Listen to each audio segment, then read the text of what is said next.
Hello, welcome to Bucs Reports Training Camp Live with Slick and the Dude. I'm Slick. I coach American football across the pond. So that accent you're hearing is definitely from the pond of the small streets where the source comes from, Worcestershire, not Worcestershire or Worcestershire or what have you. It's what J.R. Tolkien wrote about. The Shire is Worcestershire. So we're going to talk a little about training camp. We're going to go to have a little different look in different training camps, but we're primarily focusing on our Bucs and what's been going down in training camp. We're going to talk about a little bit about Ryan Jensen because I think it's always going to be addressed. It's always going to be something that everyone wants to talk about. However, we're going to talk about some of the camp battles. Mainly the biggest one is who's the weakest link at wide receiver. Todd Bowles has been talking about who he likes, who we like, and then we'll talk about who we like. And we have a very special guest coming towards the end of the show of Jay McElroy, who will be joining us from Buckaholics. But without further ado, I join my co-host in the Dude, who will be joining me shortly. Until then, let's talk about a little bit about football. Oh, he's here. Just what I wanted to see. I had to inhale that taco, brother. It was delicious. Shout out to my wife for making tacos on the fly. That's all I can say. What's the meat filling? That's the big question. We went with good old American ground beef. Can't go wrong. We don't do the taco seasoning packets. The wife does it all from scratch with peppers and onions and all that good stuff. So if you see me muting my mic a little bit later in the show, I'm pretty sure you'll figure out why. Yeah, no worries. But, ladies and gentlemen, we're almost through the first full week of training camp. And for the Buccaneers, we've had some bad news and we've had some good news. As we said, or as Slick there said, we don't want to beat the dead horse, even though that's kind of what the media does. But we have to talk about Ryan Jensen. We have to talk about possible replacements. It sounds like the Buccaneers are kind of happy right now with staying in-house and maybe a Robert Hainsey. Hainsey, yep. I'll say this. I believe he's from Notre Dame, right? Or wait, let me do it the right way. You're right. You're 100% right. Is it Notre Dame? Notre Dame. Notre Dame. If you're going phonetic, it's Notre Dame, isn't it? Notre Dame. So the pedigree of players in the trenches from Notre Dame is pretty good. So I know from doing the scouting on him leading up to the draft, he played all three positions at one point in college. Wow. So he's a multi kind of tool guy. But as I said a couple nights ago with Slick here, at the end of the day, you're not going to replace Ryan Jensen with somebody who is, one, the quality of Ryan Jensen, two, the ferocity, and three, that has the chemistry and faith of Tom Brady. That's not an overnight thing. Okay. Mm-hmm. I think it's smart to stay in house because at least there's a little bit of chemistry built up amongst the locker room and practices and all that stuff and the camaraderie. I'll say this: if Robert Hainsey wasn't a viable option, Tom Brady would have already shot that down. I think so. But my thing is, I want to find out from the people out there. We know J.C. Tretter, former Cleveland Brown guy. We know he's on the top of the wish list. But is it viable? Is giving up capital to trade for him and then having to pay him what would appear to be at least $10 million a year? Is that the route? Or, again, should the Buccaneers stay in house or go with a budget guy? There are some veterans out there who are long in the tooth, but what I believe would have the respect and assurance from Tom Brady that he could play behind him and believe in them. But again, people don't understand. I don't think people have wrapped their head around the fact that Ryan Jensen is one of the best centers in the league, period. Yeah, I agree. So I'm going to throw it to Slick here and say, again, it's been a couple days since I asked this question. And yeah, I like to ask the same question because people's opinions change. Mm-hmm. If you're the GM, are you going to roll with Hainsey and see if that works? Or are you on the phone still trying to make something happen to make Tom Brady happy and to make Bucs fans exhale a little bit here? To put it into a bit more context, I think what I would be looking at is getting Hainsey ready just in case you do need him to step up into that role. So there's no reason not letting him get those snaps now. But I'm also entertaining conversations with a JC Tretter, with other guys around the league. With JC Tretter, his last contract, I believe, was like 9 million something. So it's closer to the 10. The Bucs roughly have about 6. Could they turn that into incentives and blah, blah, blah, blah, blah, blah? More than likely. So it's not saying it wouldn't happen. But you've got to stay in-house. They're going to bring somebody in because you've got to replace Jensen's body. And I mean that by the spot that he takes up, because he's going to get probably put to IR for a while. I'm not too sure the designations that they can give him or what have you right now, but they will need somebody in there eventually. And whether they go stick with just in-house and they just bring in another center, maybe an undrafted guy to learn behind, to stay behind, to back up Hainsley, is a possibility. But then maybe look at someone like Matt Paradis, maybe look at some of the other guys that are around the league. Okay, yeah, they're not great, but bring him in. Tom Brady will work him out. Tom Brady's going to tell you if you can turn around. Everyone wants a taste of the GOAT, yeah? You're a center. You get to hand that ball. You get to either flick that ball back or you get to go under, get him under center and get snapping in that ball that way. He's going to know pretty quickly if you're a dud or you're a stud. That's just Tom Brady. Tom Brady's not going to be fooled by you. So I think it would be worth entertaining, bringing guys for tryouts and what have you. But I also think they're going to let Hainsley have his moment to see if he can do it. They won't know that until preseason, really. So they really do have to make I do think they have to make a decision if they are going to go down the free agent route of replacing, or are they just going to get a backup? Yeah, I'm going to go ahead and throw the tinfoil hat conspiracy theory on here. Okay. If you remember the day after Ryan Jensen was hurt, Tom Brady took a Veterans Day off. I'm almost 100% positive he was out working out with some of these lower level veterans that are available, like the Paradis, you said, to see if that's somebody he was willing to work with. That's my theory. I have no information supporting it, but I feel like Tom Brady is the ultimate guy when it comes to details. And we know this because when he first came to the Buccaneers, he had to teach Ryan Jensen the appropriate way to fold the towel that he has in the back so Brady can use it to dry his hands. Can't go too far down the butt crack. Can't be too far out that it falls up. There was a whole storyline about that. This and that. Yeah, there was a certain way he liked it. And here's the thing. You can't argue with the GOAT. If that's what he wants, you got to kind of give it to him. So I feel like he was either talking, recruiting, or working out a couple centers to see if a viable option would be maybe bring in 2 of these guys, the Price and the Parody. That way you have a backup, and you could probably get them both for very cheap. The caveat here is that Price is going to be cheap. He's not signed. He's 26, so he's a good option for your future. So if you do want to just see what he's like, but yeah, you got Trey Hopkins, age of 30 with the Bengals.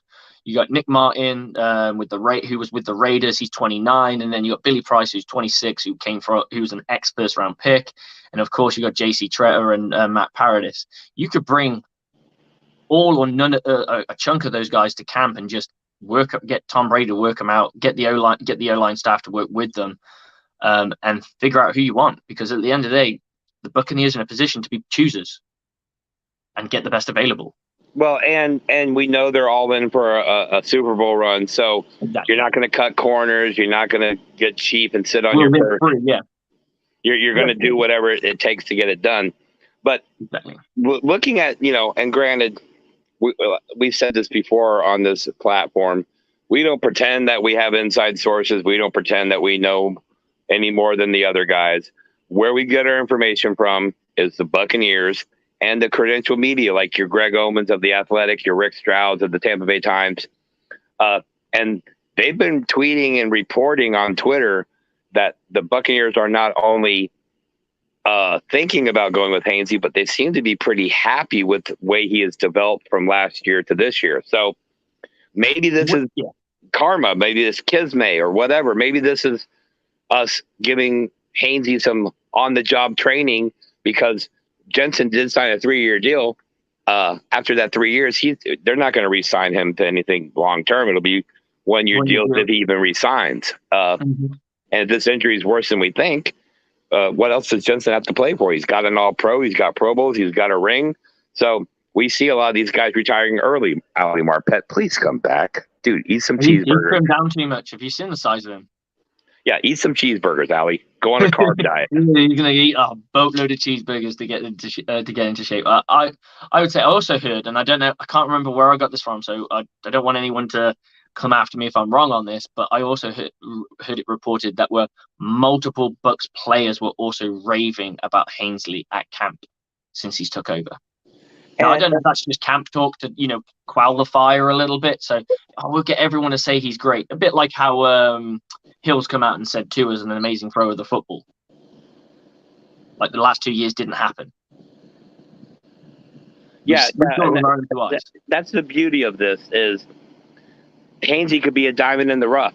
You know what I mean? He could be the guy that comes out, and then when Jensen comes back, we're like, are we sure we want to mess up this chemistry? That's happened before, if you remember, with teams. So all that said, I'll say this.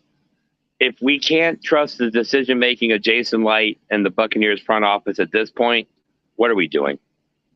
Exactly. We've got to trust them because they delivers the Super Bowl. But I just want to shout out Fred Swayze Moore.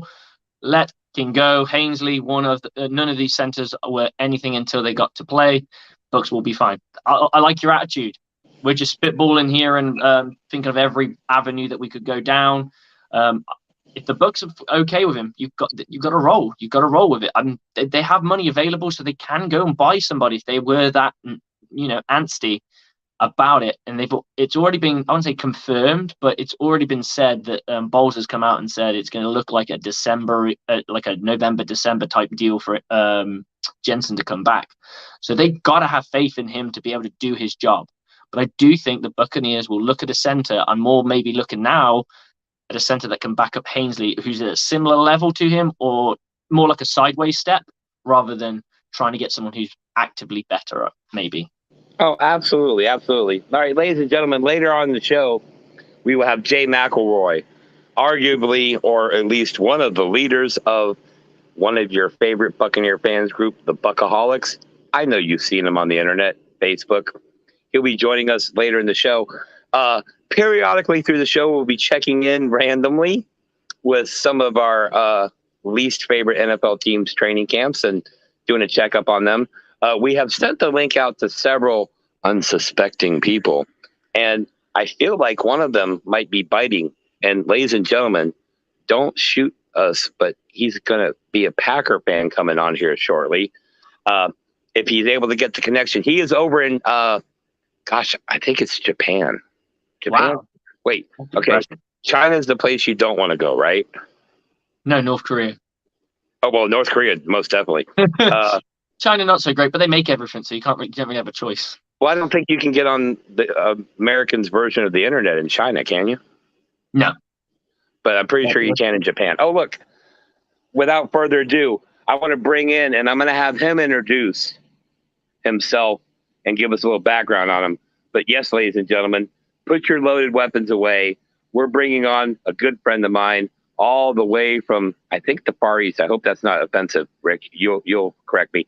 Anyway, ladies and gentlemen, Green Bay Packer aficionado, lover of everything green and gold.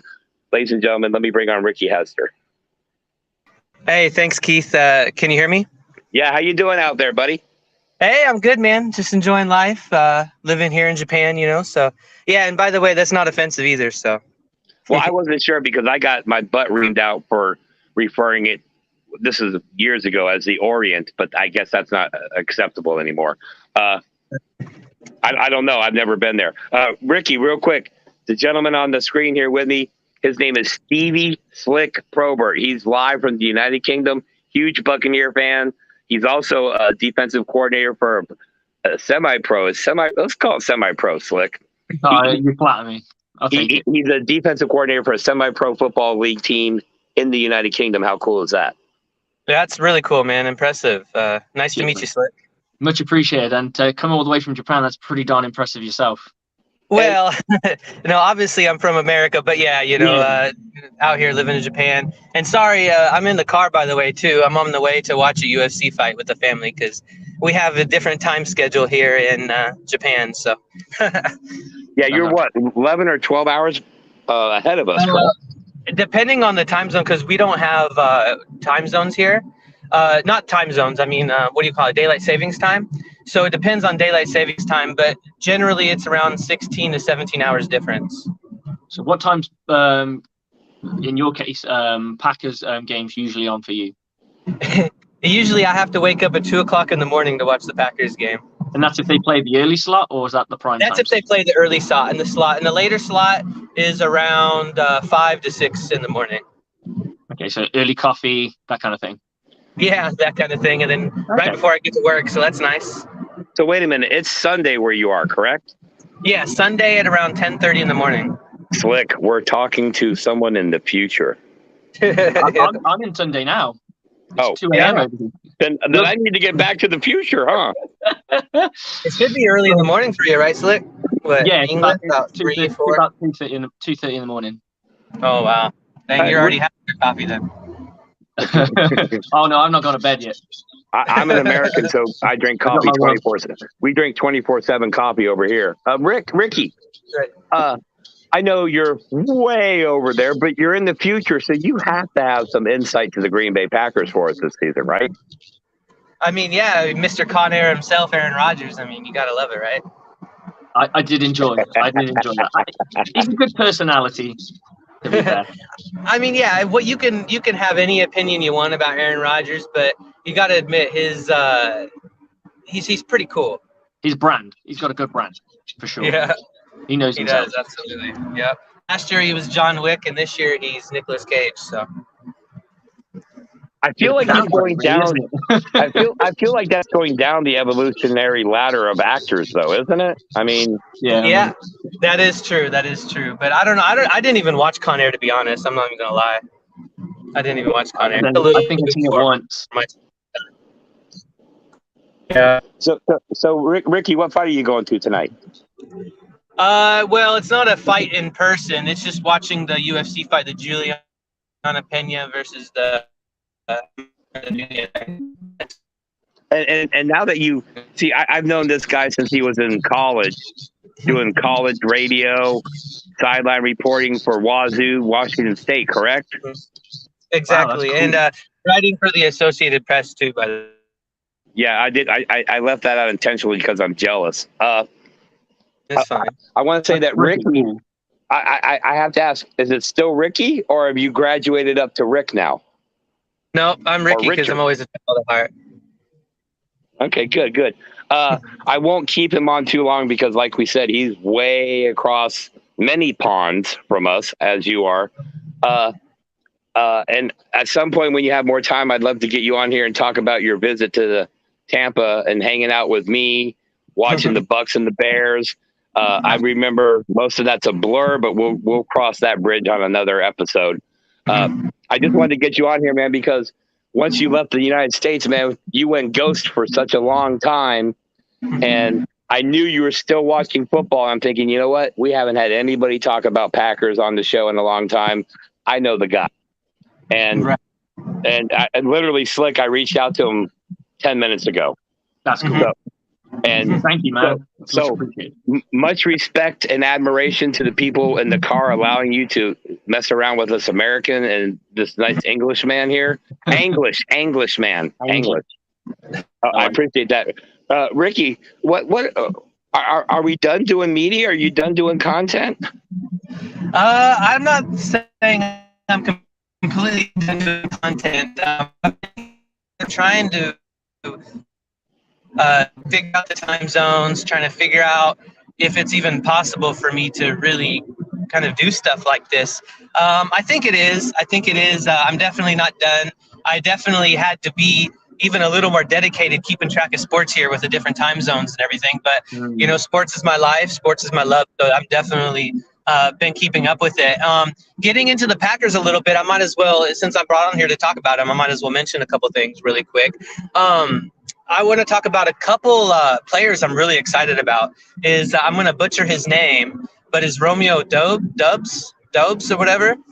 He was a fourth-round wide receiver for the Packers, and apparently he's been really showing out in early training camp in practice here.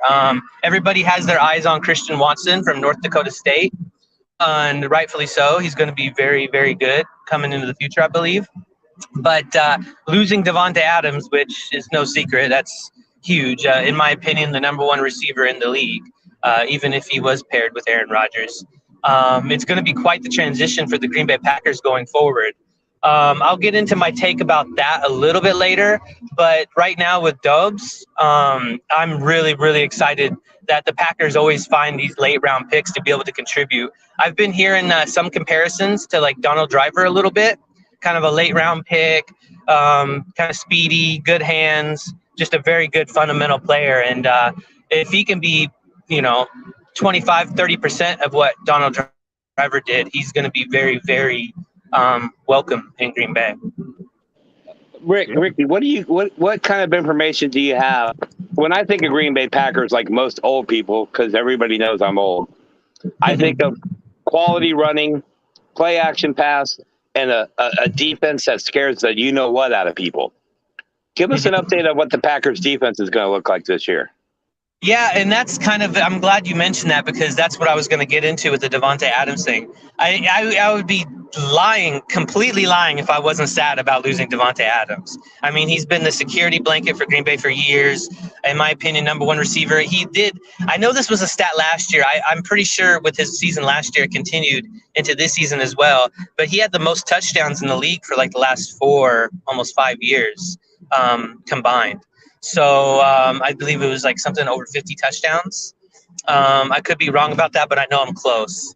He's a top 5 wide receiver easily, and easily. Yeah, that's not an argument. Obviously, number one wide receiver is a little biased for me and definitely arguable. But top 5 is definitely not arguable. Yeah, that's absolutely. Good. Mm-hmm. And so losing a guy like that, it's a little worrisome, right? But at the same time, I think with our not just recent, I mean, since we won the Super Bowl in 2010, the Packers, when we say we've obviously, it's no secret that there's been a lot of playoff, I don't know what you want to call it, playoff blunders, if you want to say, the 2014 NFC Championship in Seattle, the making it to the NFC Championship, 3 times in the last 5 years, and losing every single one of them. So it's no secret there. And we've always had high potent offenses, Davante Adams, in the past, Jordy Nelson, Randall Cobb. I mean, we've had stellar offenses with not so stellar defenses. And I think the last couple of years, Gutekunst, the GM for the Packers, has been kind of slowly building that defense because defense wins championships, And I think this year is the culmination of this defense really coming together and being a top 5, maybe, in my opinion, top 3 defense in the league this year. And so I think that combined, even if they lose a little bit, not a little bit, quite a bit with Davante Adams, they have 2 stellar running backs in Aaron Jones and AJ Dillon. And so they can kind of, if they get Bakhtiari back, who's been out almost 2 years now with an ACL tear, their line is solid. Their running backs are solid. You have the back-to-back MVP at quarterback. You still got decent receivers. They picked up Sammy Watkins. They have a newly draft pick, Christian Watson. Dobbs is coming out. Tunyon, their tight end, who's been stellar. And then Alan Lazard, who's supposed to take that step to be the number 1 receiver for the Packers this year. Big frame, speedy, good hands. Is he a number 1? I don't know yet. Well, that's yet to be seen. I think he's good. I think he's serviceable. And for what the Packers' new game plan is, I think that it's fine. He's a big red zone target. Tunyon's going to be back for a red zone target. They have a wood chipper in AJ Dillon just mowing down, defenses with his big quads. This running back is just massive. I believe he's 235 pounds. 240 pounds, going down the lane, and then the speedy catchable, the speedy back in Aaron Jones, who's kind of a scat back, but almost like a receiver himself with Aaron Rodgers too. So they're building that defense, kind of going more run heavy with the back-to-back MVP at quarterback. I kind of like my chances with this new approach that the Packers are kind of going towards. Because like we all know the defense wins championships. You know, we've seen what Tampa Bay, you know, I'm talking to Bucs fans here. We've seen what Tampa Bay did in Green Bay a couple years ago, you know, in the NFC Championship game. And, you know, a little bit biased here, maybe not. The defense for Tampa Bay was overwhelming and frustrated Green Bay. It doesn't matter how potent your offense is. If you can get to the quarterback, which they were able to do against Aaron Rodgers with Bakhtiari out from his ACL tear, then it's game over already. You have to have a serviceable defense and stop the run. And the Packers, I believe this year they're geared towards stopping the run. They signed back Campbell this year. They lost the pass rusher and Zadarius Smith, but they gained so much more in sure tackling, sideline to sideline quickness in their defensive linebacking core. Amazing secondary. Jair Alexander coming back. Number one, couple years ago, arguably number one corner in the league. Pro Football Focus had him listed as number one a couple years ago before his injury last season. And with Adrian Amos and then the rookie standout Eric Stokes last year, I think we're looking at a top 3 defense, legendary quarterback Aaron Rodgers, and a running game that's just going to run down people's throats for over 130 yards per game, I believe. Ricky, you brought up the 2020 playoff game, right? Yeah. Unfortunately. And you know, I'm not one to brag, so let's be fair here. Yeah, okay. Which play infuriated you more, made you more mad? The late first half touchdown pass to Scotty Miller, or the fact that you guys didn't go for that field goal? You know, I think the late touchdown pass to Scotty Miller in the first half, because that's killed the Packers before. Seen in 2011 when they went 15-1 and lost to the New York Giants. Hakeem Nicks had caught a touchdown pass very similar to that and ended up losing the game for the Packers. It's just that defense that I keep talking about. That's just like a brainworm in the back of my head. It's just like, watching these teams with great defenses and the Packers giving up so many easy special teams points and, easy points at the end of the 2-minute, end of the 2-minute drill, against teams. It's just infuriating. So yeah, that really irritated me the most. The field goal at the end of the game, you still have Tom Brady on the other side. I think you got to go for the win there. I think the field goal, if you kick that field goal, that Tom Brady probably wins the game for the Buccaneers anyway. So I think you go for it. Like I said earlier, though, I think the Packers win the game if they have Bakhtiari, who was labeled the best left tackle in the game and who put Aaron Rodgers under all kinds of pressure throughout the game. And he couldn't really do much the way he does. That credit to the Buccaneers defense. They are amazing. But, even as good as they are, the Packers were just missing that key player, I believe. You can't lose Bakhtiari, And sure, I'm being unfair to the defense a little bit. They did pick off Tom Brady, 3 times in a row, late in that game. And they still couldn't capitalize on that. But like I said, if you don't have protection, it doesn't matter how good your quarterback is. I got a question for you, Rick. Exactly. Going on about that you've lost Davante Adams. Do you think by having a more, I'm trying to think of a robust stable of receivers rather than just one superstar wide receiver that you go to, because let's face it, that's generally what he did more than anything. That it forces him to be a little bit more, I got to use this guy, I got to use that guy, I got to use this guy, I got to use this guy, yeah? And it allows him to be a bit more robust, which means, let's face it, when we were playing you guys, he just went straight to, he kept on going straight to him, and that's all we had to do was just make sure we locked him up, because he was like, I'm going to rely on my best player. And you got to back your best player. But the problem is you end up kind of being zeroed in on that best player and you forget about who else you have around you. No, I agree with that. That's a good statement. And it was shown last year in the 49ers championship game. There's a famous meme picture that goes around that shows Davante Adams double covered and several receivers like Alan Lazard and them pretty wide open, and he decided to force it into double coverage because that's his safety blanket, right?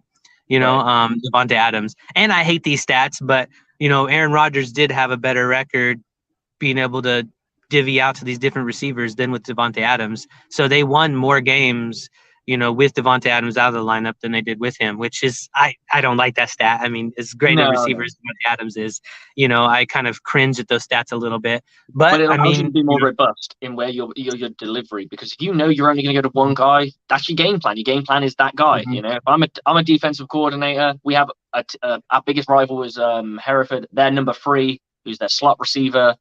Mm-hmm. He's a menace. But you take him away, Absolutely. They have a mediocre run game and a tight end who can just about catch. And that's it. So you can take away something. But when you've got a quarterback who is being like, I'm going to go through every single read. I'm going to find my guy open and I'm going to deliver the ball to that guy. Then you become a lot more dangerous because you're using everything that's available. You're using you're using every blade on that Swiss Army knife rather than going, I'm just going to keep poking it with the corkscrew. Yeah, no, I agree with that. Aaron Rodgers is not a scrub of a quarterback either. He doesn't look down defenders. He's more than capable. He's not a young first-year, second-year guy that needs to rely on some type of person like Devontae Adams. Aaron Rodgers, in my opinion, is more than capable of finding these, receivers that you're talking about. These, you not have a Devontae Adams, but if you're going to get open, he'll deliver the ball to you no matter who you are. He becomes such good friends with Devontae Adams. That is kind of if I say there was a problem with Aaron Rodgers a little bit, he is a little too loyal, right? Like Randall Cobb, when Jordy Nelson and Randall Cobb was in their prime, he has favorites. He does. He has favorites. And I guess you can't blame him, but at the same time, if defenses know that puts you at a disadvantage as well. So yeah, you're right. That's a good question. I completely agree with you. I think will the Packers be better? I guess that remains to be seen. I guess we'll have to see how the season plays out. But judging from your opinion, I kind of agree. I think the Packers offense may not be quite as explosive as far as like deep passes down the field, deep touchdown passes, and these big wide open gashing plays. But I think kind of chipping away this year, keeping our defense solid, run game, little 10, 11, 12-yard West Coast offense type passes, and I think that it'll work out better for the Packers this year. Hopefully, fingers crossed. Ricky, I know you're on your way to a family function. So real quick before we let you run here, I'm going to throw some questions at you on the hot seat. All right? Okay. All right. Real quick. And we're going to start with the granddaddy of them all as a Packer fan. Ready? Okay. Brett Favre or Aaron Rodgers? Aaron Rodgers, hands down. Green Bay classic uniform that they wear today or throwbacks? Green Bay classic uniform they wear today. Lambeau Field or anywhere else on the planet? Lambeau Field, definitely. Okay. And last but not least, who's your favorite long-haired hippie guy down in Florida? Keith Larson. You're the man, dude. Hey, Ricky, I know you're not currently, from what I understand, involved in the media. This is typically where I have people tell where we can find you, what you got going on. If there's anything you got going on, let's hear it now. Otherwise, we appreciate you taking the time. And trust me, now that I know it works in Japan with this link, I'm going to be harassing you more. And I've also, when you have time down the road, I have a podcast, Green Bay podcast idea I want to pitch to you. And I got a little bit more working with that with a side venture that I want to offer you, something to do with that. Anyway, Ricky Hester, what else you got going on? Where can we find you if we're looking for you? And please, what's the one thing you miss from America that you can't get there? Mexican food. I'm literally looking at I'm literally looking at a plate of tacos. He'll tell you that. Mexican food. Mexican food in America is so good. We can't get that out here. All right, Ricky, tell us where we can find you. We do appreciate you taking the time. Send our love to the family and everybody too. And absolutely, much respect because you're a man of the future right now. You're out there. Thank you. I appreciate that. And like I said, I don't want to get anybody too disappointed or anything like that. I'm not very active right now. The most active place I am is unfortunately on Facebook, Ricky E. Hester. You can find me on Facebook. I'm always, posting different random Packers stuff and memes and everything. But yeah, pretty soon here, I think, we get together or whatever. I'll be more active on some of my other social media sites and I can probably get together a little bit. But yeah, looking forward to the future and everything. And good luck to you guys. And nice to meet you, Slick. Much appreciated, man. And I'd love to lock horns with you about what the American football world is like over there, because we have American football over here. I know Japan has it because they play internationally. So I would love to know the landscape of what they have over there. No, I'm very interested. Thank you very much. Yeah. Thank you. Absolutely. Now, I don't know any words in Japanese that I can say that would do him justice. So I'm going to say much love, always love. Ricky's always been a true friend. Thank you for taking the time. Again, send our love to the family, and don't be a stranger, man, because I'm going to be blowing you up. All right, brother? You can say farewell by saying Jane. Jane. Jane. Jane. All right. Thanks, guys. Cheers, fun. Oh, there was a surprise. See? Hey, everybody, look. I'm gonna put you on the spot here. You ready? Go on. I'm gonna take 2 minutes. And I'm gonna go send this link out to some people, as well as share the link to the regular show to get some viewers. Do me a favor. You brought it up as Ricky was walking out the door. Tell us a little bit about the league that you coach in over there, the team you coach, and if there's any way that we can support or help by doing something on social media or reaching out to them. Okay, sure. No problem. Can do that. Okay, so my team is the Worcestershire Black Knights. We're a Division 2 team, which is the bottom of our American football. It goes to Division 1 and then into the Premier Division. Our Super Bowl is called Brit Bowl. It's every year. I'm not too sure what number we're on. It's usually played by 2 London teams. Usually the London Warriors, because they're extremely, extremely good, and there's just a lot of plethora of talent down in London. Myself, I've been in the game for about 8 years. I was a player for about 6, and then I started transcending into coaching. Started off as a player coach, DB coach. So I played my first year. I was a running back. Second year, didn't realize didn't get any things. I can't catch to save my life. My hand's like a digital watch. And the defense came over to me and went, "Why don't you go and hit something?" And I was like, "All right, let's go do it." So I went and played corner, played outside Sam linebacker, and then started playing free safety, which was my niche. And then just played 4 years there, and then realized I was getting old and a little bit longer in the tooth. But I almost came out and played this week, but I'll go into that in a bit. And then got into coaching, really enjoyed it. And my team is just about to announce they have just announced, that they have a youth training camp coming up in a couple of weeks, which I will be head coach of. So we got under 11s, under 15s, and under 17s arriving for flag football, and we're hoping to transition the under 17s into contact, and then eventually they become a feeder team for the senior team. And so I coach the senior team too. There's just the one league. It's split up into multiple divisions, very similar to how you guys do it, north, south, east, west. They might have a few, like a Midlands division or a southwest or a southeast division, that kind of thing. So basically it's very run heavy, to be honest, because quarterbacks aren't as developed until you get to the higher leagues. And then the dream, I suppose, for any British American football player is to become a part of Team GB and play internationally. So there's an international circuit that gets played. There's an international World Cup. Little knowledge bomb for anybody out there. Dylan Favre, who is Brett Favre's nephew, is technically one of the few actual world champions, because he has won a American football World Cup. So there's that happens. Ladies football is huge in this country too. So we have the Lionesses, Team GB as well. Pretty much most teams carry a ladies team and a youth team. Our team is quite new. We've only been around for about 8 years, so we slowly started to develop things and get there. My goals for this year is to finish out the year. Unfortunately, we had to forfeit a game this week for tomorrow. Because we only had 18 players available. Others were banged up from the last game, and some people, let's face it, just don't have the stones to play. Sometimes you got to drop your nuts and go and play some football. Even I was about to suit up, but it wasn't to be. However, we'll move on next to our bitter rivals, Hereford, and hopefully we're playing for a cup. We have a memorial trophy called the Betty Pope Cup, which is a Dear Nan or grandmother of one of the original players of the Black Knights, who's like deep in our soul, Josh Chambers. His grandma, I believe it's his grandmother that we're playing for a cup that's a memorial to her, and a charity that looks after sick people when they're terminally ill and helps their families out in that needed time.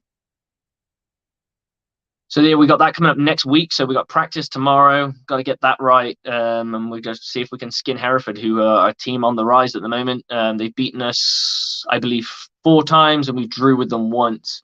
So the last game we played against them, we got close. This game, we're looking to slash a Titan, but need players at practice. Can't do nothing with players on at practice. But other than that, you know, we're all most of the guys that play the game are huge American football fans themselves. We all tend to go to the London. A lot of us go to the London games. Some of us tried to get to Munich. Unfortunately, I was unavailable. It's just not the tickets just sold that quick. I was 600,000 in the queue for that one. But yeah, basically, if you can give us a follow, we're looking at trying to expand our social media. I will be myself. I'm looking at becoming head coach next year of the team, if I can get the right offensive coordinator, because I don't know a lot about offensive football to a point where I can run an offense. So I'm looking for an offensive coordinator. I get my offensive coordinator. I've got defensive staff ready to roll, defensive playbook ready to roll. And we're looking at reloading an entire culture and coming after it. Our goal will always be one. We're after a fucking championship. Division 2 championship, that's what our eyes are on. And until we lose enough games that we can't compete for a Division 2 championship, then we start playing for pride. That's my motto. We're always playing for a championship until we're out of it. So yeah, that's my goals for this season, is to hopefully beat out Hereford, and then we're going to move in. Hopefully I can move in, recruit enough players, get a lot more linemen, because that's what we're probably the lightest on. And then buffet boys are hard to come by sometimes. Get our offensive coaching staff ready to roll, and then start building a simple football team, simple football plays. My whole philosophy on coaching is coach simple, play fast, win. I believe at this level, when guys are just learning about football, and a lot of the guys that we have never played the game of football in their lives, you want to start simple and build a good solid foundation, build into a nice little house, and then we can go and have some fun. Try and keep practice fun, because we are generally struggling in general to try and come up with new ideas. And with me at the helm as a head coach, what I'd want to do is try and retain as many players as we can, and hopefully recruit some more, and then start going out next season with a bang. But just to go back into Bucs football, because that's what we're here to do. We're here to talk about Bucs football, not just my team. We're doing training camp live. We got the dude will be back in a minute. I just want to know what everyone else's feelings are about Ryan Jensen coming up. So Christopher Cole, yeah, just 1 week, and we'll have just 1 week, and we'll have one game almost finished, or 2 weeks. Yeah, I'm really excited. I'll be staying up for that one. I like it. Preseason football is great for me, because I get a chance to just sit back, enjoy a bit of football, not worry about the outcome, which is always great. Obviously, you do care, but at the end of the day, you just want to see how the starters perform and see what depth's available. So yeah, we're doing pretty well here. Anyone else got any more comments? And see what we can talk about. Me personally, I want to talk about the wide receiver battle. So it's come out that Russell Gage is having a tremendous camp at the moment. And by all means, they said they haven't covered him yet. That's pretty impressive to have somebody out there that they say they can't cover. I mean, I don't know what that says about our defense. I'm pretty sure there's people out there panicking about that. But it also says the statement of what he can do. So I do believe that we got ourselves a diamond in the rough in Russell Gage. I know he was never bad or anything, but I believe that we've really got a guy who's ready to rock and roll with us right now. And for us, that's a great thing to have. You know, we're going to be in a situation where you want that camp battle. I think the weakest links right now is probably Cyril Grayson. I also think Rashad Perriman could be struggling. I think he's probably not the one that's really under the hot seat. It's probably going to be more like Scotty Miller, Cyril Grayson, and the other guy who eludes me, Tyler Johnson. Tyler Johnson, I think, will have to show some real ability. But the one thing that I've been finding is a lot of talk has been coming about how good Jalen Darden's got, the punt returner. And obviously, you need a punt returner. So it's really big that your punt returners making moves and oohs and ahs. He's doing the slick footwork, and he's looking good in practice. He's looking good in practice. That's what you want from your guy who's going to take up your sixth spot, because the Buccaneers will probably carry 90% of the time. They're going to carry a six-man unit. The dude is back. Well, I'll continue anyway. But yeah, is Jalen Darden might be number one on the program, but is he number one in the Bucs' hearts? That's the real question. Has he got enough staying power? Hey, I've got breaking news about Jalen Darden. Oh, okay. He just fell over again.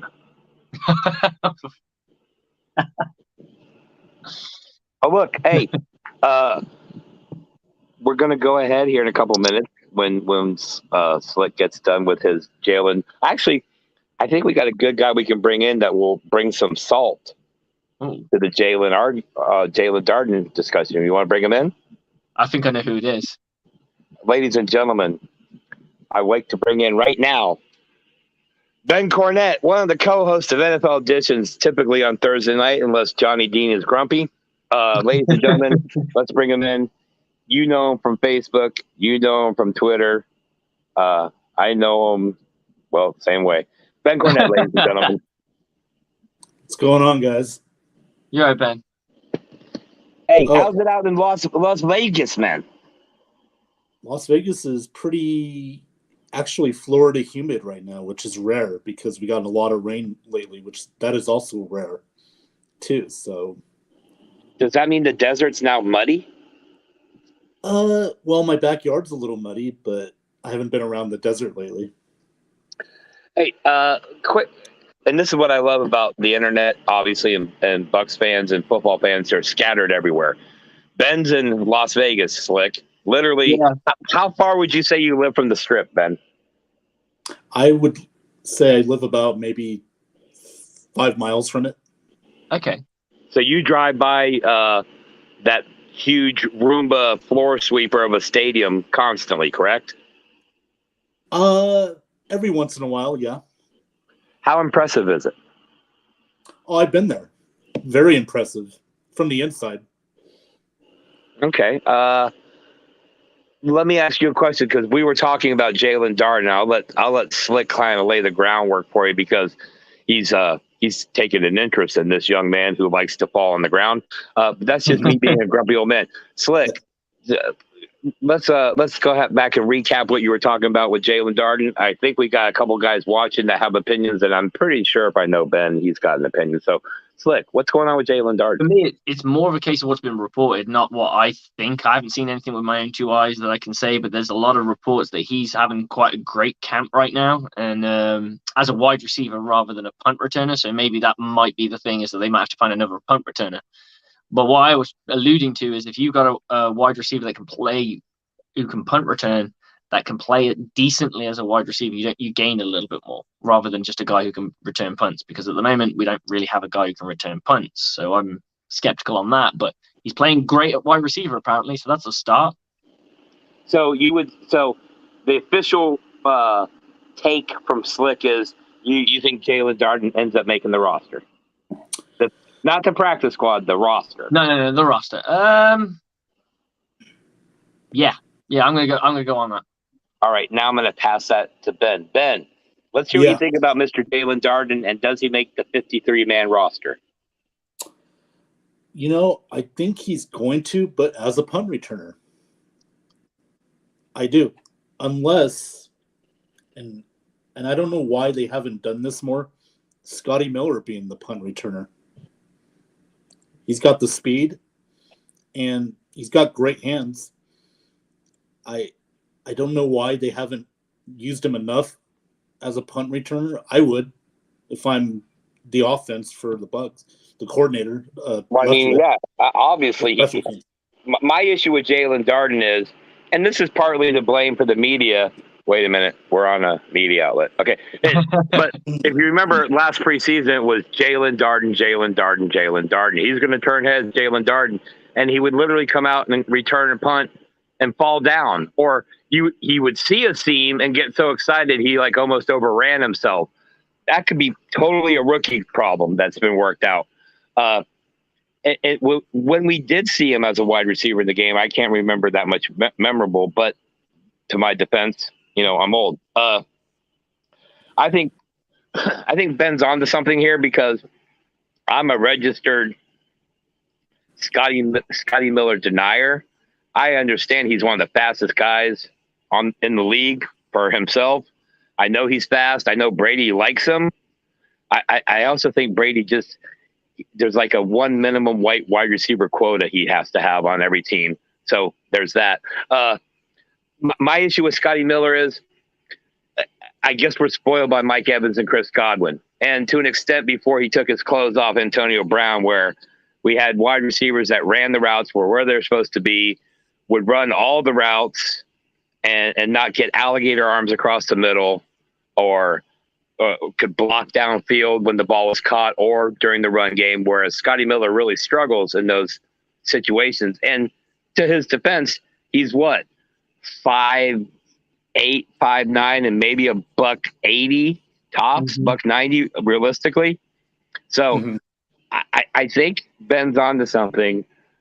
If they were to try Scotty Miller, even on kick return, because there's a little more time to see the field and take off, or take the option of taking a knee, just like with a fair catch, that they might find something.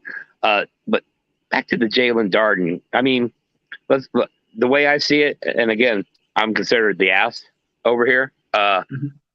If you keep falling down, that's not going to cut it. If you haven't gotten what appears to be nervousness out of your system, then you're not the guy. Now, I don't like Slick said, and like Ben, we watch from the internet. We're not at the practice, and we get some pictures and video, but that's only the first 10 minutes of practice for the media. Then it's shut down. So we get tweets, and you can't really see how a guy is playing with a tweet now, can you? So I think both of you are kind of agree that he will make the 53-man roster. Ben put the caveat in of as a returner only. I think Ben's right. I think he has to do it as a returner because that wide receiver room, especially with Julio now, once Chris Godwin comes back, that receiving room is ridiculously deep. And Ben, 5 years ago, can you imagine talking like this about the Bucs? Isn't this crazy, dude? Oh my God, Keith. Who would have thought? Who really would have thought? I mean, but it's great. It's better than talking about 5 years ago. I mean, realize social media has changed how sports are covered, how fans watch the game and interact with the and comment on the game. It's given us all a platform, basically, right? But I've been friends with Ben on social media, gosh, since the Greg Schiano days, since the MRSA days. I mean, and I'm sure we've all been fans longer than that. But the point is, Ben and I and our generation of Facebookers, we've gone through some really horrible stuff with the Buccaneers. And I think Ben will agree to this. While we both would love to troll fans who are Pollyanna or pie in the sky about the Buccaneers every year, like, this is our year, and we're thinking, this is our year because Greg Schiano, that's the difference. Okay, great. We were skeptical. We were cynical, I think is fair to say. Right, Ben? Well, yeah, I mean, because for a lot of things, look, after the Gruden era, it just went downhill. I mean, you got to think about it. We had Raheem Morris. At the time, he was inexperienced. But he still won 10 games. Think about that. He went 10-6 in 2010, I believe it was, and then had a bad year. We switched coaches. We tried to get Chip Kelly. He left us at the altar. And then we got Schiano. That didn't work out. Then we got Lovey, who I think is the most overrated head coach in NFL history. That's just my opinion. I know some fans may disagree with that, but I've seen what he did in Chicago. Not impressed. Won Super Bowl, great. You'd think Ron Rivera, the defensive coordinator for that was under Lovey, who fired him, let him go after they went to the Super Bowl. And the Bears were not that great after that. But anyway, I digress. Then we go to probably the longest tenured interim head coach in NFL history, in Dirk Cutter, for 3 years. So that was bad. The whole, the Jameis stuff. It's just, and then finally we got Bruce Arians, and somebody that knew how to coach, that's been there, the experience, the way he develops players. Jason Light, give him credit. I was critical of him, in the past, but he was able to bring Bruce in, and then Bruce and Jason were able to bring Mr. Brady in, and then everything just changed for the better. But yeah, I understand, Keith. It was a really long road to recovery for us Bucs fans, and now it's paying off for us. The patience has finally paid off for us. Absolutely. I hate to break. We got some breaking news from camp. Kenny Pickett has been having an argument with his equipment manager about the size of his footballs. Oh man, they need the Tom Brady deflate system with that, bro. Exactly. That's what I've been trying to tell them. But it's got worse than that, because the Carolina Panthers are completely scared witless right now. Hey, that's a check-in. That looks like Cam Newton on a bad day. Johnny, he's got that Versace hat on, hasn't he? Johnny, put your hat back on and your T-shirt, please. I was gonna say, I thought Johnny Dean said he couldn't make it tonight. Yeah. Hey, so Ben, what's been going on? I know you're not a Raider fan, but you're right there in the middle of Raider country, so you obviously hear something either on sports radio or the people talking around town. What's the big story that no one around the league is talking about with the Raiders right now? Is there anything going on? No, nothing that's, like, oh my God, breaking news. No, so far, like, McDaniels looks like he's got his fingerprints on this team. They're practicing harder. Devontae's looking really good in camp right now. Him and Carr, they played at Fresno State. They were teammates, so the connection's already there. Defensively so far, Chandler Jones, he's there. Max Crosby got a new contract, so they're playing pretty good in training camp. They're looking good. It looks good for the Raiders right now as far as, what they have in the new coaching staff. It's just time will tell. We'll see what happens, but it looks, from my vantage point, looks pretty promising. And it's going to have to be, because they're in probably the toughest division in the NFL. Yeah, that was you stole my thunder. I was going to follow up with, what do you think? What are their chances in that division? That division is brutal, like brutal. Yes. I think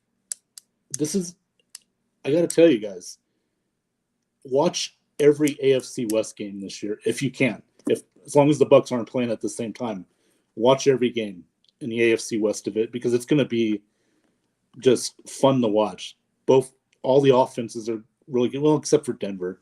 Even though they got Russell Wilson, they're not that great offensively. They've improved, but it's going to be a war this year. I think you could see 3 teams in that division win 10 games. That's how talented and deep that division is. You might get both wild cards out of that division. You know what? You could probably get 3 wild cards out of that. You probably could. Probably could, but then you got to discount. I would say you're kind of discounting the AFC North as well, though. Yeah. And that's a tough division too. It's more physical. It's a more physical division. This division what you're talking about is just quarterback on quarterback on quarterback on quarterback on quarterback. That's just talent. And they all loaded up. They all got themselves some dudes. Yeah. Both those divisions, Slick, are probably the best divisions, maybe in football, arguably, even over the NFC South. Because I completely agree. The NFC South isn't what it used to be. Yeah, it's the Bucs and pretty much everyone else. Well, maybe the Saints, but I wouldn't even go that far. Never discount the Saints. That's my philosophy now. Yeah. Never discount the Saints. Speaking of the Saints, we've got it. We're going to go ahead and take a live. This is what we are calling the NFL Camp Whip Around. We're going to take a live look into New Orleans Saints training camp and what they got going on. What do they got going on there, Slick? The New Orleans Saints. Oh, they're going to eat a bunch of fingers. See what I did there? They like owls. No? Damn, I covered you up for that. That wasn't nice. I should have covered myself up. Those are going to be the worst Vienna sausages I've ever seen. Don't worry. I heard, Ben, that this is the view that you saw as the Raiders fans arrived to camp. That's definitely the view. That's definitely. Yeah, some of them. I don't know, whatever they had for lunch. Stay away. But yeah, Ben, nailed it. Ben, we appreciate you jumping on, man. I've been harassing you. I know you're a sports fan, and I believe there's a UFC match tonight. Are you watching that UFC tonight? No, I am not. I'm watching SummerSlam. I got some people over, so that's right. Yeah. Hey, so Ben, before we let you go, because I don't want to infringe on the SummerSlam festivities, and I bet Slick is thinking, "Oh, damn, I forgot about wrestling tonight." If anybody's visiting Las Vegas, we all know the places on the Strip and all that crap. Where do you go to get a good bite to eat when you're in Las Vegas? Ooh, man. I'm a little bit different than everyone else, but there's Crown Anchor's a good place. It's a British pub kind of place. Great fish and chips down there. I know Slick would appreciate that. They got great chicken fingers there. That's the one I can name off the top of my head. But I don't really go too much on the Strip, to be honest with you. I just don't. I live in Vegas, so it's there for me anytime. But I hear you. Yeah. Because everybody goes to the Strip and says, "Oh, look at all these national chains to eat at or stay at."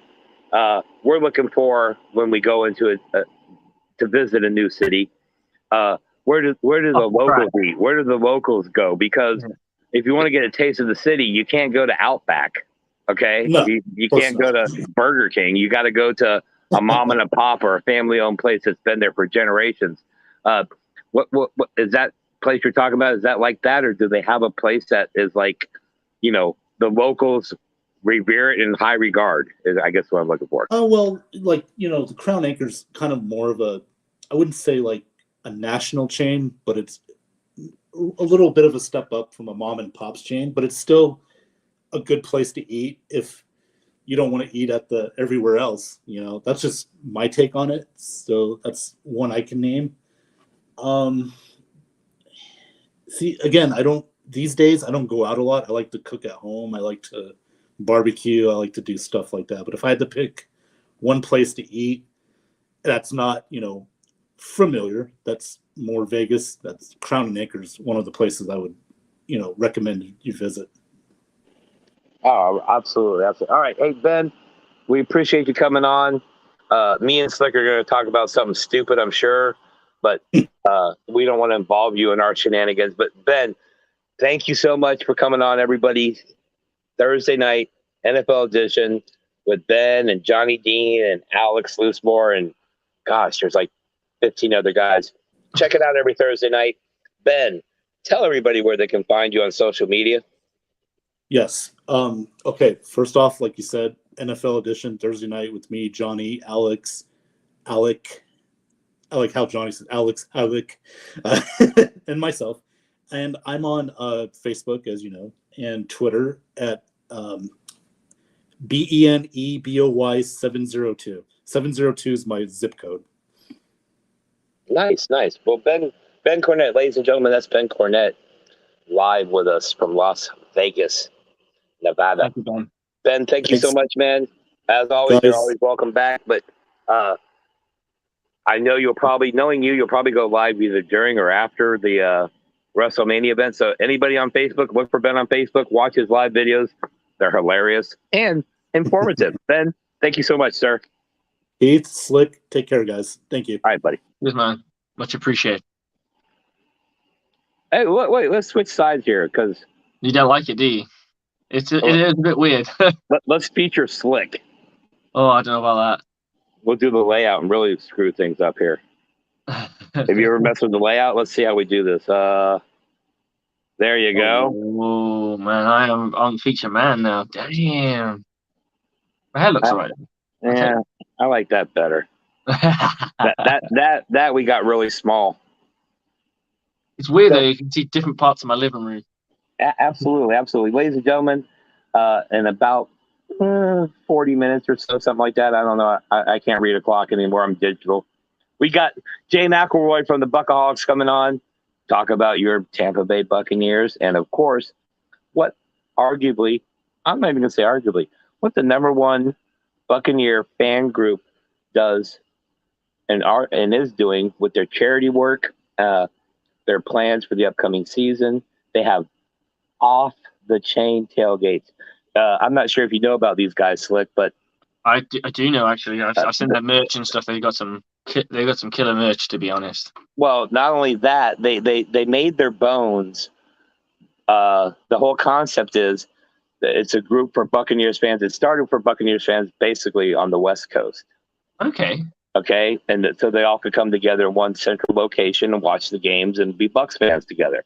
That's cool. And then it kind of turned into they realized, let's do something for charity, like a car wash or something simple to raise some money, and it took off.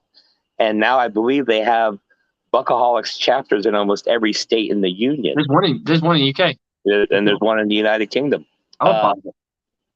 These guys are famous, this group.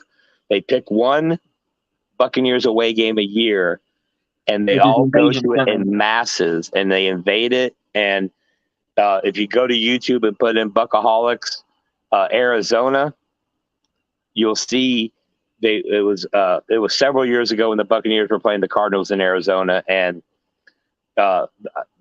you could hear the Bucaholics going off in the stands. There was so much creamsicle orange out there. They did the Orange Crush. Oh, it was unbelievable. If you're a Bucs fan, watching them celebrate a victory on the road in another team's stadium is everything that you Buccaneer fans who have gotten PTSD or are traumatized by other fans invading Raymond James Stadium. The Bucaholics are the ones that go out and they do it to the other teams on behalf of every one of you in the fan base. So he's coming up in less than an hour here. Slick, let me ask you a question. Go for it. We were doing our whip around on training camp here. We've seen the Raiders, right? Right. I know it's a little late at night, but weirdly enough, they say Patrick Mahomes of the Kansas City Chiefs is currently stepping up to the podium. Let's take a peek in and see if we can catch Patrick at the podium. You ready? Go for it. Well, I don't think we have any audio, but I don't think you want the audio to that. Yeah, I think what he's trying to say is that Antoine Winfield Jr. traumatized him, and he is so sorry that he could only get 3 points on the board against the Buccaneers. So that was a nice live check-in update with Arizona Cardinal training camp. That Super Bowl was the first proper game that my wife watched from start to finish, because she usually crochets or something, because she has a little business she does. She usually crochets and she's up and down, like the eyes are flicking up and down. She doesn't take too much of a notice unless I tell her to, because a big play's happened or something. And she'll watch the replay. She watched the Super Bowl in its entirety and she went, oh my God, you could see the hope leave Patrick Mahomes in his eyes. You could just see hope. He just looked, I think there's a point in the camera where he just gets up, looks, and you could just see he's like, it ain't my night. I'm done. That defense for the Buccaneers, and here's the thing, it's really it's heartwarming and a bit odd to me as a Buccaneer fan, long time, that the Buccaneers, even when they were bad, they had a decent defense, and there were sometimes they had a great defense and still sucked. So when you think about the first Super Bowl, that was 100% defense. I don't care what anybody says. Not just the game, the entire season. The defense dominated. I think they scored 7 touchdowns on their own. It was ridiculous. And we carried that legacy of that defense for a little while. That was systematically broken up player by player. But even in the younger days with Raheem Morris, the defense still had a little bit of edge to them. The identity of this team, isn't it? It's always been the Bucs thing is defense until recently. Right. Which is funny because they're Pirates who attack by nature, but that's a whole nother ballgame. So then we get to this, this team, and Jameis Winston's last year with the Buccaneers, the defense wasn't great, but they didn't suck. You could see the pieces coming together, the rise of Shaq Barrett, the whole 9 yards. And then they signed Tom Brady. And as Bucs fans, you're thinking, well, with this defense, Tom Brady and the offense, we're going to be an offensive juggernaut. We're going to be the greatest show on turf part 2. Yes, absolutely. And when it came down to it in the Super Bowl, yes, the offense put up 31 points, but the defense didn't allow a touchdown against arguably one of the best offenses in the last 5-6 years. I really want a signed touchdown ball from Patrick Mahomes. I really want one from that Super Bowl. They're really hard to get hold of. It would be zero of a kind. Imagine the money though if you had one. Well, he did complete a pass to somebody in the end zone, and unfortunately, it was Devin White. I bet that ball's worth a bit of money. The only ball that he completed in the end zone. Let's go. And I bet that's sitting somewhere nice. And here's a public service announcement. Mr. Mike Evans, please quit throwing balls into the stands. With those balls, you could sell them and probably support 90% of the charities in this country. Sir, you've thrown away how many important of Tom Brady's balls, which now that I just said that wasn't the right way to frame it. But Mike Evans, I think, and I know I'm jumping here, we went from Jalen Darden to Mike Evans, which I don't think there's even a way to get that far. But I think Mike Evans is going to explode this year. I want him to. I think the years that Tom has spent with Mike, I think he's going to trust him more and more each year because Mike Evans is that he's your go-to guy when you put the ball on the top shelf. Mike Evans is coming up down with it, and I'm a firm believer in that. And it's a riskier play. I'd say Mike Evans is risk it no biscuit wide receiver all day long. He is go up, snag that ball, come down with it, and I don't care what anyone says. Oh, he doesn't get run after the catch. He doesn't get this. He doesn't need to. He doesn't need to. He's already got your first down because he snagged the ball up. And that's the thing. Poor Mike Evans, and I say that kind of tongue in cheek.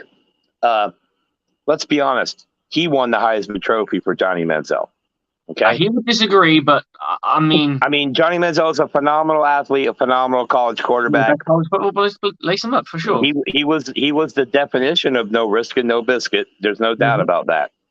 But when you think of some of the most iconic plays by Johnny Manziel at Texas A&M, they were scrambling in the backfield and throwing the jump ball to Mike Evans. Right, and if that wasn't Mike Evans, who's the king of jump balls? Mike Evans. If that wasn't Mike Evans, how many of those balls are either not caught or intercepted? Yeah. So there you go. And I don't like Johnny Manziel. I think he's a douchebag, but that's my opinion. I'll say this: when we drafted Mike Evans, and this is full disclosure, I don't remember how the draft board was shaking down, but there were several players that were the oh my god, you got to get that guy, right? Right. And the Buccaneers announced Mike Evans, and I was like, son of a bitch. How many times are we going to draft a wide receiver high and they're not going to pan out? Mm-hmm. All right. I'm eating my words. B of A is one of those. I was the dumb guy who said, let's go and get Derwin James. Mm-hmm. I was the Derwin James guy. I wasn't against the pick. It's not like I sat there going, this is a disgraceful pick or anything like that. I was more like, but we need safety help. And then, you realize just how good this guy is. He ain't going to get 6 sacks a year. He's not. But he's going to allow everyone else to get close to 10. Well, yeah, and I'm not going to lie. I was the Derwin James guy, too. I'm here in Tallahassee where he played college ball. And it wasn't because I want my college team to, be on the Bucs. No. Derwin James. Cool, though. It's that you get that vibe, though, because I'm a Florida State fan myself. Yeah. You didn't know that. I kept that hush hush. That's a beautiful thing. Sorry? That's a beautiful thing. I think when I went to America, I went in 2014. So when we just got Mike, and that was when late 2013. So pretty much 2014 was when I became a Bucs fan. And me and my wife, we got married. We went over. I wanted to see the spectacle of an NFL game. And while we were there, every single night it was Jameis Winston, Jameis Winston, Jameis Winston, Jameis Winston, Jameis Winston. It was the year they went undefeated and lost the Rose Bowl. And I just remember thinking, this guy is nuts. And I remember being excited about getting him as a quarterback. All those things. I knew the red flags that came with it. But at the end of the day, if you look back in history, was he the best quarterback available at the time? Yes, he was. He still would have been. He's still considered better than the person who was drafted after him, despite records or what have you. The Bucs did their due diligence. They picked the best quarterback available. You don't know that quarterback's not going to pan out. You have to the Bucs needed a quarterback. Well, yeah, and the Bucs didn't do him any favors. He had 3 coaches while he was here. That's true. So I mean, I don't want to get caught up in the whole Jameis Winston. Right, exactly. Jameis Winston's God in my daughter's eyes. And I'll say this: I've got a 12-year-old son. Jameis Winston's second year, he was holding a football camp down in Land O'Lakes, which is just outside of Tampa. Mm-hmm. And I sent my son to it. And you expect when it's like the Jameis Winston football camp, that's going to be, a bunch of coaches and former players coaching these young little kids up, a bunch of rah stuff. And then the star, the name guy, Winston, will come in at the end and shake hands and sign autographs. No, he was out there running drills with the kids. He was out there pulling each one side by side, one-on-one, and talking to them. The kids that were getting frustrated, he was picking them up. The kids that were stepping out of line, he was correcting them. And when you saw him in that light, you realized, okay, he's a good guy. He might be a bit silly. He might be a bit goofy. He's a kid, though. Yeah, he was a young kid. But I mean, did you do anything stupid at age 21? No, that's all I did was stupid stuff at 21. That's why I'm talking about football, not playing it. You know what I mean? Yeah. I got you. Jameis got in trouble in college for what every freaking college kid does. But he's a quarterback. But he was the face of the school, the face of ESPN at that point. ESPN, it was. I mean, every one of their games were nationally televised that year. I watched them all on ESPN. When I was in Florida at the time, it was all. That's all anyone talked about. I was obviously in Florida, so they're going to talk about him. But he was the guy they talked about. And don't get me wrong, that was a phenomenal year. The year they won that championship, here's a fun fact for you. All starting 11 players on offense and all starting 11 players on defense from that team that won a championship with Jameis Winston were drafted. Mm-hmm. Because every one of them. Now, they all didn't pan out. No, because they're college players and some of them are really talented and some of them aren't. Right, and some of them don't have their heads straight. But it was the right pick at the right time. I'm just glad that the Buccaneers aren't in a position where they have to draft a quarterback and throw him immediately out there.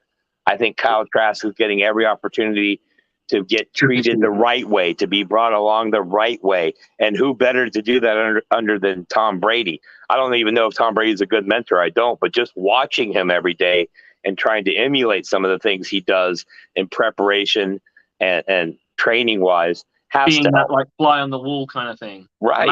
You learn just being in that quarterback room, being the fly on the wall in that quarterback room. You're going to learn so much anyway. Oh, absolutely. And that guy's got frontline seat. Like he sat next to him, or right behind him. I don't know how they sat there. We recently got to go out and check in with the Kansas City Chiefs and Pat Mahomes. I just got an alert on my phone, Slick. What have you got? We got Arizona Cardinal Kyler Murray at the podium currently talking to the media. Let's see what he has to say. There's been a lot of buzz. About Kyler Murray and his contract. He got paid. So Kyler Murray is at the podium. Let's take a peek in real quick. Oh, Blake, they're going to put the mic down for him. Okay. Jesus Christ. I don't think our viewers can hear the audio, but what he's saying, and it's kind of muffled, it sounds like he's yelling it from across the room, is that he ain't watching no damn film. So He knows what the play. He knows the play is going to happen before it happens. That's what he's already told them. exactly.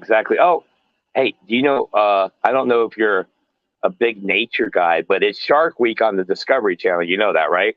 Yeah. Yeah. So we attempted a little earlier to tap into the feed for the Miami Dolphins at their training camp facility, but this is all we got. Of course. Yeah. That's all we got. Of course. The That's all we Dolphins. got. Is that Tua being chewed?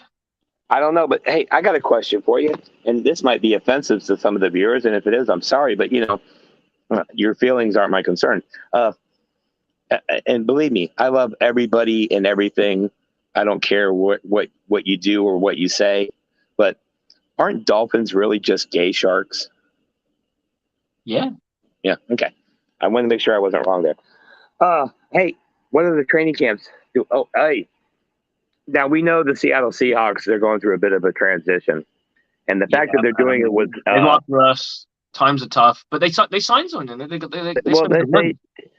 got a legendary coach. He might be 74 and look like Gandalf, but we know that all the stars as we talk right now. I'm getting the notifications like that every star of the Seattle Seahawks is currently on camera, ready to talk to the media. You want to jump in there and see what they got going on? I want to see what they got going on. All right, here's every one of Seattle Seahawks best players, their star players. Ready? All right. It's just DK Metcalf. I'm sorry. Oh, wait. Yeah, I know. DK, I don't know where everybody went either. I'm not sure. No one knows. I'm not sure. Oh, Slick. So, I don't know if we did enough justice to the Jalen Darden, but I think I agree. Going back to before when Ben was here, I think he makes a 53-man roster on the ability that he can return kicks. Yeah, I think what I was alluding to is that now that if he's making waves as a wide receiver, it's another feather in his bow because he's always going to be kept as I won't say always. He's going to make the team as a returner, but he's going to be a returner on that six-man wide receiver squad. But he never really got on the field on the actual plays. They'd rather trust Cyril Grayson. They'd rather trust BP. They'd rather trust insert name here. You know what I'm saying? So I think maybe this is his way of kind of going. Well, not his way, but he's making a wave that he can be a little bit more than just the punt returner. That he can be that guy on the depth that can do something. Yeah, I agree with what you're saying, and I think this is the right strategy for Darden. We know you can return kicks. I feel like the falling down that we've all teased him about, that was rookie nerves. I mean, there's no pressure going back to Tom Brady and saying, hey, sorry about the shitty, field position, buddy. So I get that. I think hopefully he's overcome that. The fact that he's showing flashes in training camp as a receiver, like you said, what he's doing is he's adding value to his position with the team. You don't just want to. If you want to make it in this league and you want to make it past year 4, which is, let's face it, what his contract is at the moment, he's going to be till year 4, and then someone's going to someone's going to have to take a punt. Someone's going to have to take a punt. Then Jesus Christ, someone's going to have to spend real money on him. And what he's doing now, you can draft. So he needs to add a feather to his bow that no one else, not no one else has, but that makes him more. Yeah, you got to build the resume. You got to look at it this way. Picture a chalkboard, and it's cut in half with a line. This is what he brings to the table. This is what he can't do. The more you put on the side of you can do, the more chances you have of making the roster. It's just simple math. Exactly. And when it comes to contract day, someone's going to go, oh, well, this guy can actually play wide receiver as well as, so if called upon, if we need him to, this guy can make some moves. He could be the second slot guy. So if you're going to go spread, he can be the fourth wide receiver, so to speak, in the second slot. Yeah. He can go and do that job. Well, yeah, and he was a playmaker in college. So it could just be, again, a situation where the transformation from college to pro, his skill set is going to take some time to adjust to this. I mean, he in college, he was always probably the fastest guy in the field or the most elusive, and now you're not. So you have to figure out a different course of just relying on your speed. And that's why I always knock on Scotty Miller. I don't see any progression from him in the route running of the route tree. I don't see the willingness to lay the lumber downfield, blocking for your guys when they have the ball. Going across the middle, I think, is non-existent for the poor kid. And rightly so, he's small. But it's a tough room to beat, though. I mean, if you look at what we got, I mean, it's nice to have that jealous of riches. I mean, you can turn around and guarantee 4 spots right. Me and you can guarantee 4 spots right now. Right. Guarantee them. And the guy left in number 5 is solid and could start on any other team. Yeah, that's what I mean. So we're at that point where we were going, this guy, this guy, this guy, this guy. So that's 4 guys already done. We don't need to name them because it's pretty obvious. If you're any NFL fan worth your salt, you're going to know who those 4 guys are. Well, think where about they this. Position themselves is going to be completely different. Exactly, and getting the reps is what you show in training camp and practices preseason leading up to it. But think about this for a minute. You mentioned 4 wide receivers. We could name them.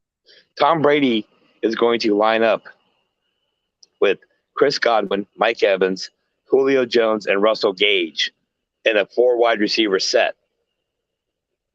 And your running back is either going to be Leonard Fournette, or you might bring in the tight end and not have a running back. Either way, my point is, if you've got those 4 wide receivers on the field and Tom Brady at quarterback, he only needs 3 seconds and someone's going to get the ball because you can't cover every one of them. You can't. And that's why I think, thinking about it, I do like, and the best thing I've heard about this is how good Julio Jones has been. Now, I know it's camp talk. I know that Mike Evans and the other guys are saying these things to push up, and they're saying, oh, he's so professional, he's so this. But I don't allude to the fact that I'm pretty sure he's a professional guy. He is not, at the moment, I believe he's the, I won't say longest tenured, sorry. He has the most reception yards. Yeah, he's a seasoned veteran of the group instantaneously just because of tenure. In the NFL, though, I believe he is. Oh, yeah, because of tenure. Yeah, absolutely. Oh, yeah, no doubt. In the NFL, he's at the top of those lists. You're not going to ask Mike Evans, what do you think about Julio Jones so far? He's not going to be like, oh, that guy fucking sucks. He's not going to say it. Exactly. Even if he does. So you can't pay attention to any of that. What you can do is watch the brief film clips we've gotten from the Buccaneers and the media. And what I saw of him running routes, he looks crisp. He looks dialed in. That said, the other flip side of that is you're not going to be Julio Jones and sign with a team that Tom Brady's the quarterback of and come out and have a shitty practice to first go. Exactly. So and also your media is going to pump how good you look. So he could, let's, for the sake of argument, I mean, it would be said if he had a bad practice because people will say stuff. Media's there, people are there. It's not like it's going to go unnoticed. But the stuff that the Buccaneers will put out will be the good stuff. Yeah, they're not going to beat their own players. I mean, exactly. If you're McDonald's, you don't say, hey, make sure you go to McDonald's, but that one in Brooklyn, New York, don't go there. That place is a piece of shit. You don't do that. Yeah. Exactly.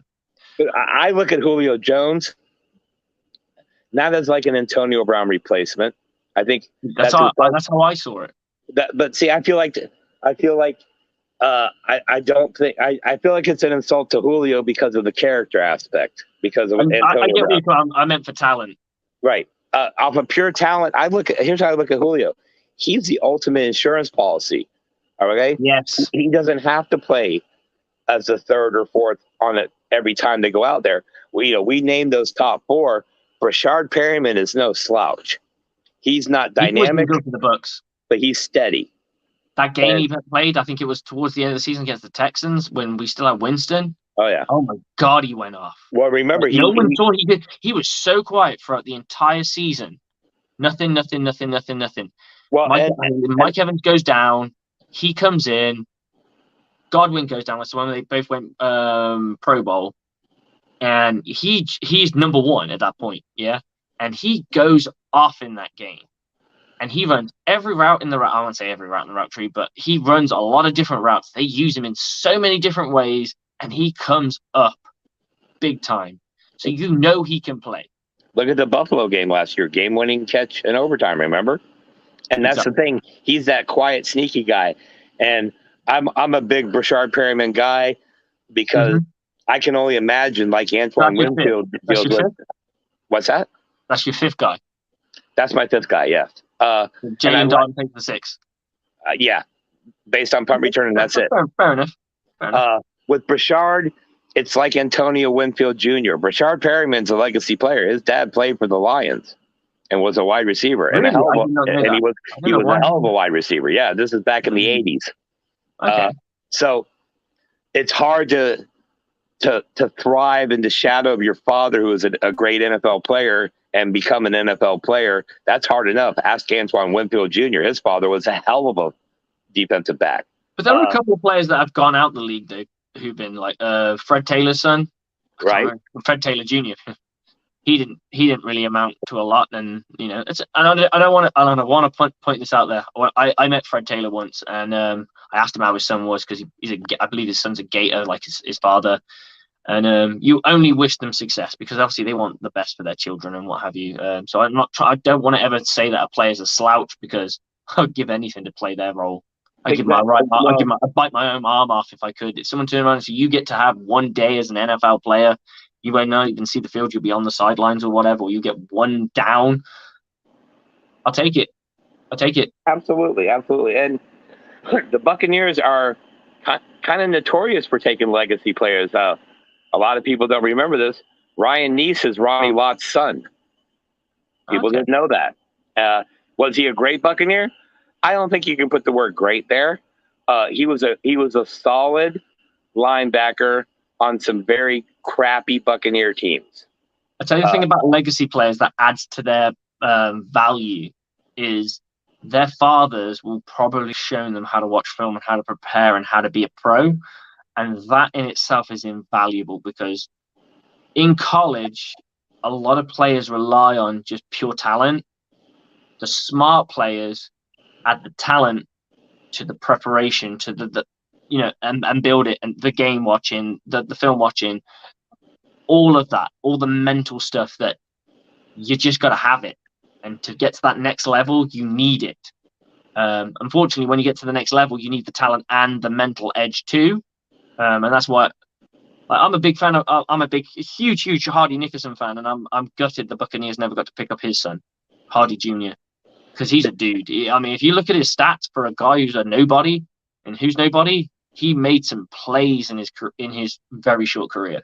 Oh, absolutely. And I was heartbroken and still am to this day that we talked about this gentleman the other night who was a Buccaneer before your time as a fan. Mm-hmm. James Wilder Jr.'s son played here in Tallahassee on that championship team with Jameis Winston. Oh, did he?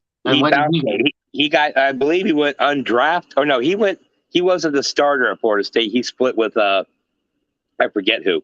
But he was with the Bengals briefly, but now he plays the guy from the Atlanta Falcons. Yeah, him. He's Devontae. Devontae Freeman. That's the one. Yeah. Devontae Freeman. Devontae was a starter, and James Wilder Jr. was pretty much his backup. His relief guy, the whole time. It's hard to get in the league when you're a backup in college. And he stuck around with the Bengals, basically practice squad and active player.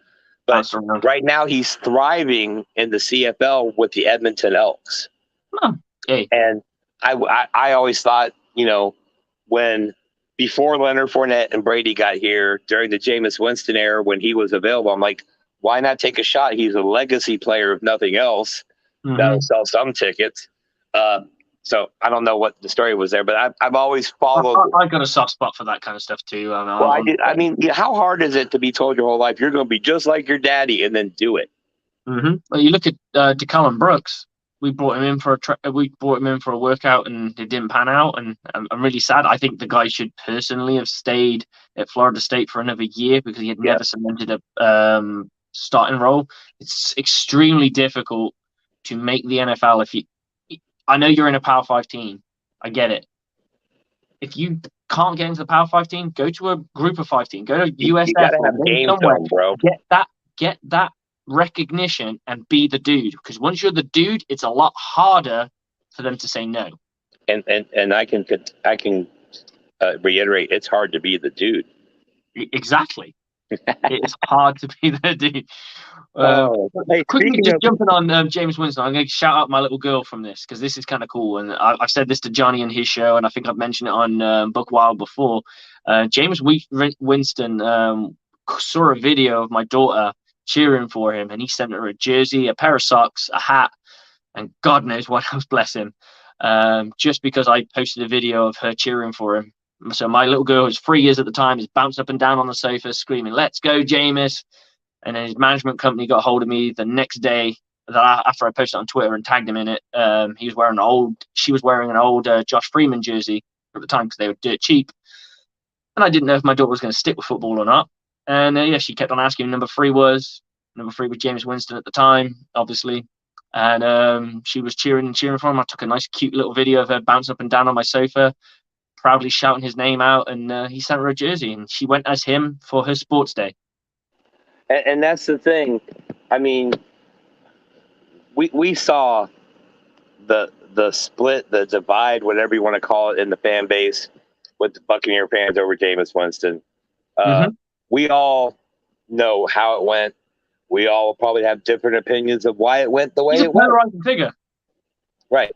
But everything, if you take the football field part, the interceptions, and you just put that to the side, and you think about all the stories and reports of what he was doing in and around the community for charity, the aforementioned football camp that my son had the experience with, the experience your daughter, the one-on-one, the straight picking her out of basically a field of 1 million followers. You know what I mean? Like, he picked her. Right. That's going to stick in all these kids' brains forever. And to this day, my kid's 12 now. Talks about it. The one thing that they were preaching at the Jameis Winston camp was teamwork, leadership, and respect. And the kid still, to this day, he'll repeat the things that Jameis Winston told him on how you're supposed to act around your mom, your family members. When you go to school, it was just, basically to sum it up, you have to put your best foot forward. Mm-hmm. And if you always put your best foot forward, even if 1 day or 2 days are bad, better things are coming for you.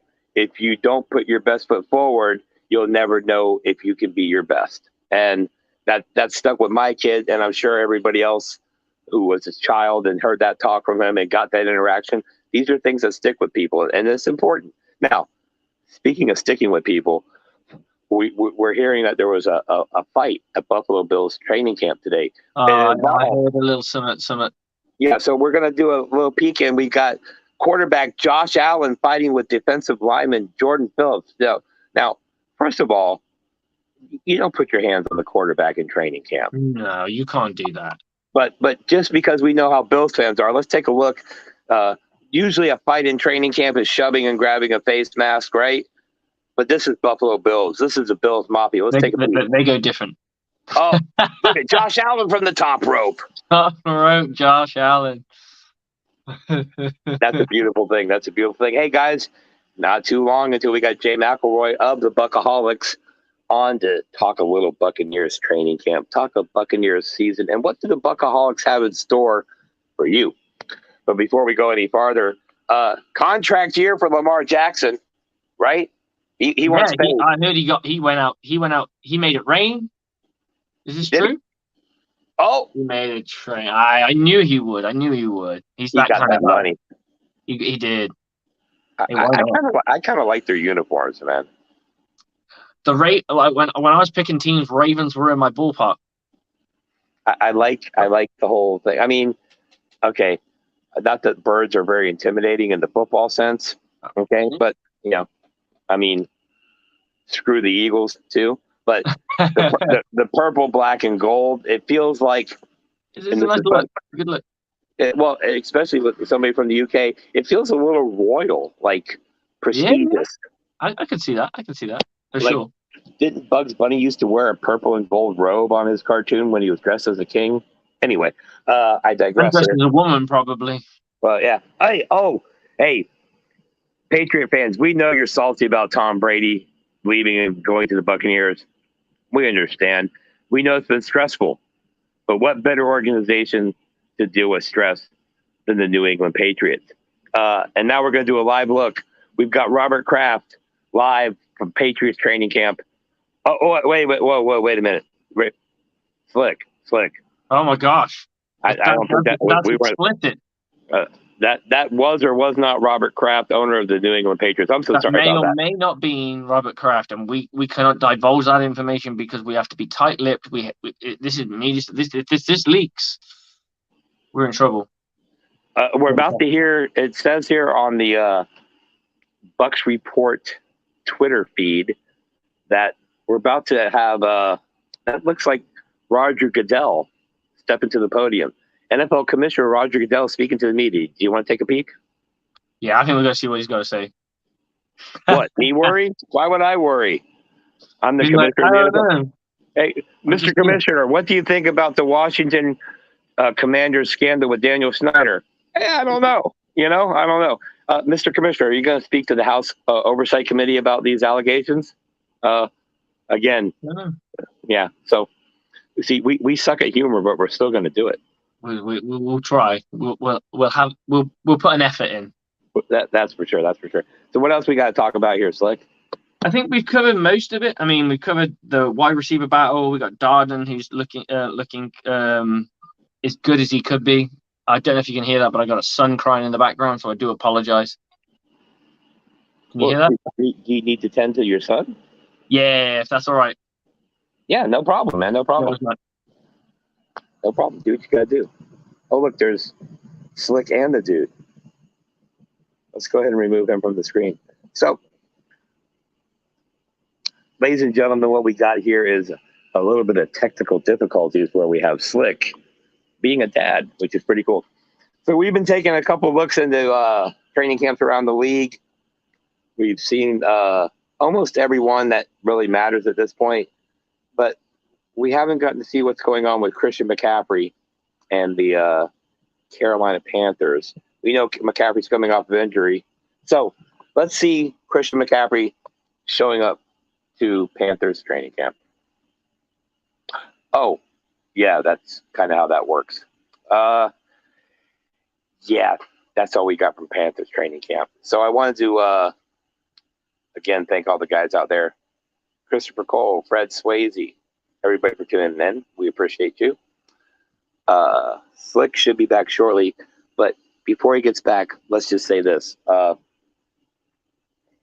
We've got less than, or well, let's say Saturday. We got a week, 1 week until Buccaneers' first preseason game against the Miami Dolphins. That means the inter squad practices with the Dolphins are coming up. That's something to look forward to as we move forward. I'm getting a message here. It looks like from Slick. Looks like he's going to be hung up. We pretty much nailed all the topics. So let's go ahead. What do you think, babe? Yeah, let's put a wrap on this pony here, and let's bring it home. We will have to reach back out to Jay McElroy, the Buckaholics, a little bit later and get that taken care of and rescheduled. Again, follow us on YouTube, subscribe, like, follow us on Facebook. Check out Sports Talk Florida on Twitter, @Sports Talk Florida. Tampa Bay Sports Report on Facebook, as well as Bucs Report and Bucs Report YouTube. We appreciate you guys. We're going to go ahead and walk on out of here with a little bit of videos from your Buccaneers 2022 training camp.